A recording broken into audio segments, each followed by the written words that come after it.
I'm Mike Quackenbush. This is Till We Make It, and I'm here to get you ready for your first international booking.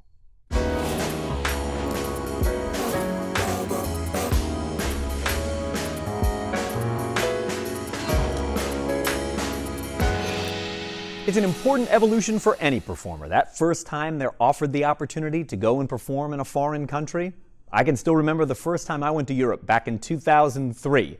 The entire experience remains crystalline in my memory.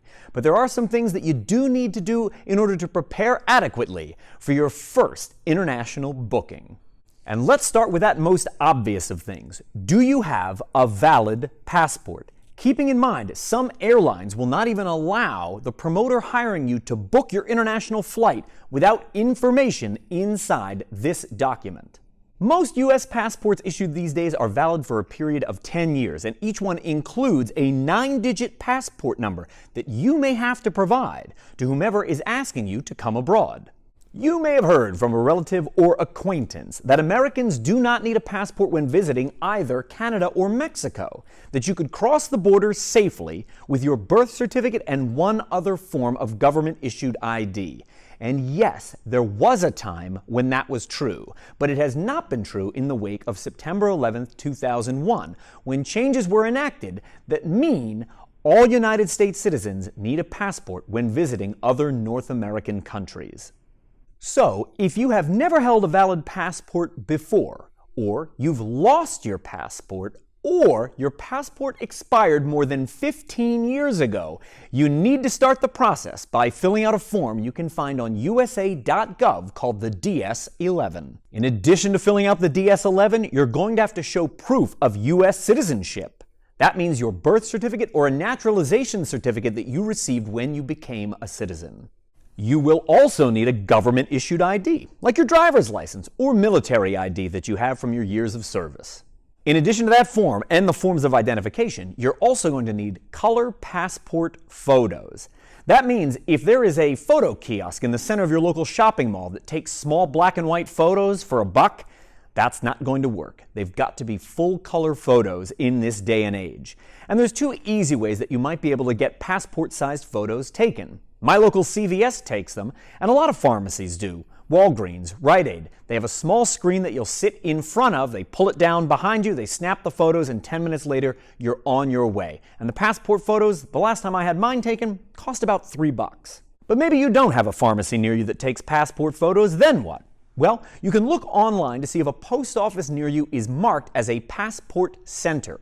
If so, that means they have the equipment in-house to take your passport photo right at the post office. And once you've gathered all these items together, of course, there's a fee that you're going to have to pay. And this fee, more times than not, has got to be paid with a money order. If money orders are unfamiliar to you, they are treated the same as cash. It's just like having U.S. currency in your pocket. It is not like a bank check. And you can get money orders at the exact same post office where they take your passport photo. The last time that I sent away for my passport, it took me about 20 days to get it back in the mail. So you're going to need to start the process far enough in advance before your trip so that you've even got a little wiggle room there in the event that the post office takes their sweet old time delivering that passport to you. So what about those circumstances when the booking comes in last minute? What if you don't have 20 days to wait for a passport? You've got to be on that plane a week from now. Is it possible to get a passport in this more compressed timetable? Yes, it is, but be ready to pay for it.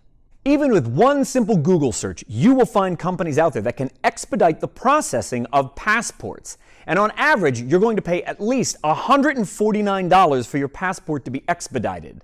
And I've seen some websites that will charge upwards of $700, but guarantee they can turn it in 36 hours.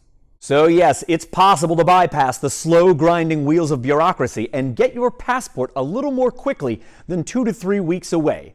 But be prepared for the fact that it does come at a premium. And these expediter services that you find online, make sure you vet them a little bit before handing over all that hard-earned money to them. If the reviews that you see online for them are terrible, my friend, proceed with caution. You may not need a brand new passport, though, before your trip if you've just changed your name or you have a passport that expired several years ago, but not more than 15 years ago. If so, once again, start at usa.gov, but there you're going to download a different form. You need a DS-82. If you are renewing an expired passport, you will have to send along your expired passport booklet when you renew, and it will be returned to you, but it will be punched so that it is no longer valid for transit. On the other hand, if all you've done is change your name and you need to renew a passport reflecting your name change, you will have to include government-issued documentation showing that change of name with your DS-82. I've had 3 different passports in my life, and in my experience, the wait time for a brand new passport versus a renewed passport is negligible. I've waited roughly 3 weeks each and every time.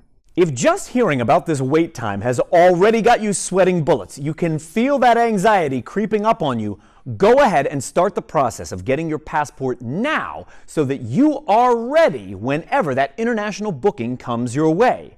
And periodically you do need to check in on your passport, despite the fact that it only expires, on average, every 10 years. A couple years ago, I had left it in my sock drawer a little too long, and my passport did expire. And I ended up paying a fee to have the renewal expedited so that I did not miss out on a great tour. So before you can think about traveling abroad, and in some cases before the plane ticket can even be booked, you will need that valid passport and the 9-digit number therein. But that's just where the journey begins, because there's at least 2 other things you've got to think about before you head overseas. Number 1 is currency. There are plenty of places where you can convert whatever your currency is into the currency of the country where you are going to. Some banks will do this for a fee. You may also see a currency exchange in some shopping malls, but you will pay a premium to get it done there. Your best bet is to do it at the airport. A currency exchange that's set up in a kiosk in the middle of a shopping mall? Guess what? They are paying retail floor space rental rates. And you know who helps subsidize that rent they gotta pay? You do, in exorbitant fees. You will find much more competitive fees at a currency exchange that is in an airport. And my rule of thumb for getting the best rate when exchanging currency is I sell it in the country where it's domestic. If I'm converting US dollars to euros, I want to sell those US dollars in the US. If I am selling euros, I want to sell them while I'm within the EU. Sell the currency where it's domestic to get the best exchange. A pro tip about traveling abroad and converting your currency, specifically if you're going to be responsible in part for your own meals or ground transportation while abroad. Consider the standard of living in the country where you are going to. So for example, compared to the standard of living in the United States, the standard of living in Switzerland or Dubai is much costlier than it is here, whereas the standard of living in Bangladesh or India is less costly than it is here in the United States. Make sure you plan ahead and give yourself enough currency to make it through the trip. 2 important things you need to remember about when you convert your money. Number 1, when you make that conversion, you may be asked to fill out a tax form with your Social Security number, and you may have to present your passport to do it based on the amount of money you're trying to convert. The other thing you need to consider is whether or not the country where you are going will expect you to declare the amount of money if it's above a certain amount. And generally speaking, most countries, that amount is $500. If I convert less than $500 into their currency, I do not have to declare that when I cross customs. But if for some reason I convert $1,000, $2,000, $5,000 into that currency, that is something I'll have to declare on a customs form I'll fill out. Trying to fudge those numbers or skirt customs officials is a terrible idea.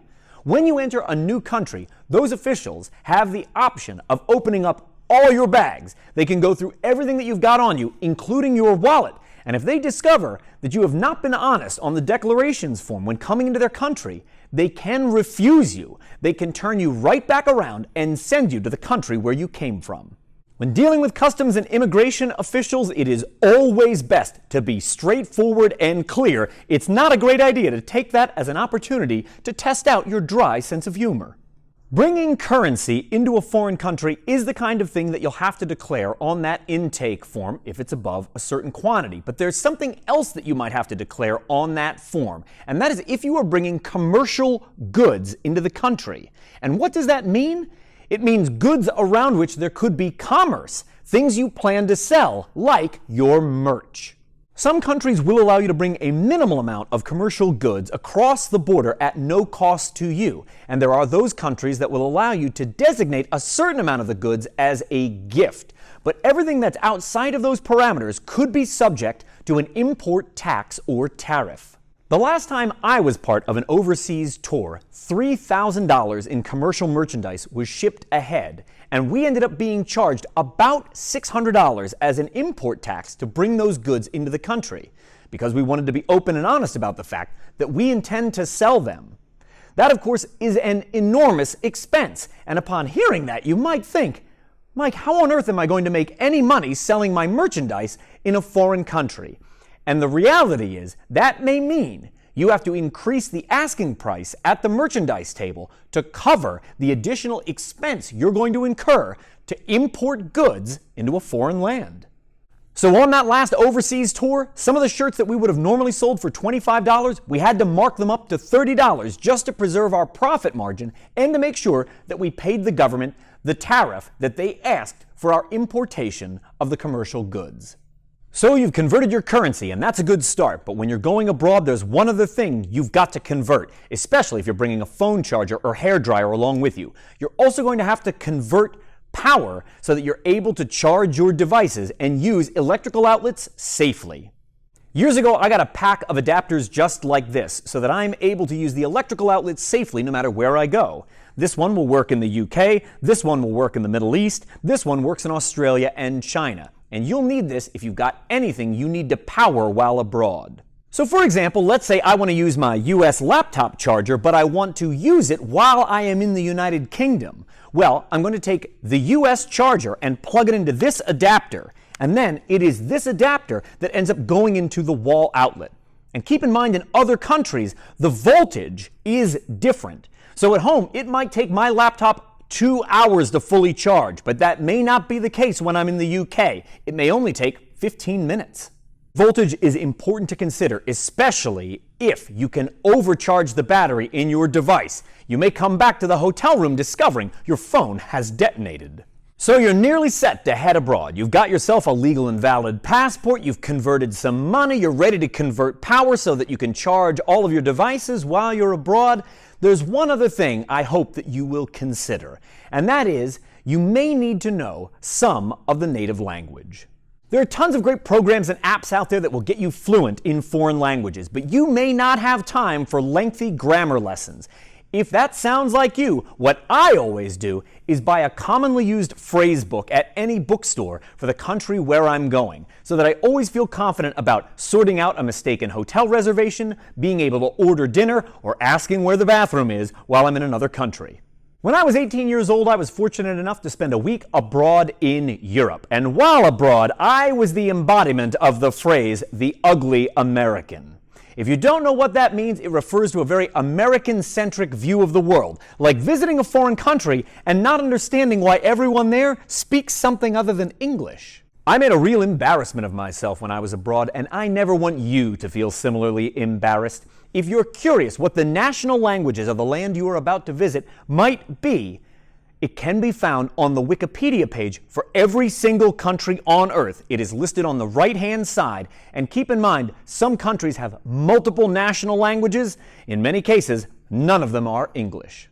I hope this video has you feeling well prepared for your first international booking. And I run that same checklist every time I'm packing my bag and getting ready to head to the airport. Do I have my passport? Have I converted my currency? Did I bring adapters for the country where I'm going so I can charge all of my devices? And if I don't speak the language there, I make sure I've got a commonly used phrase book just in case I find myself in a dicey situation.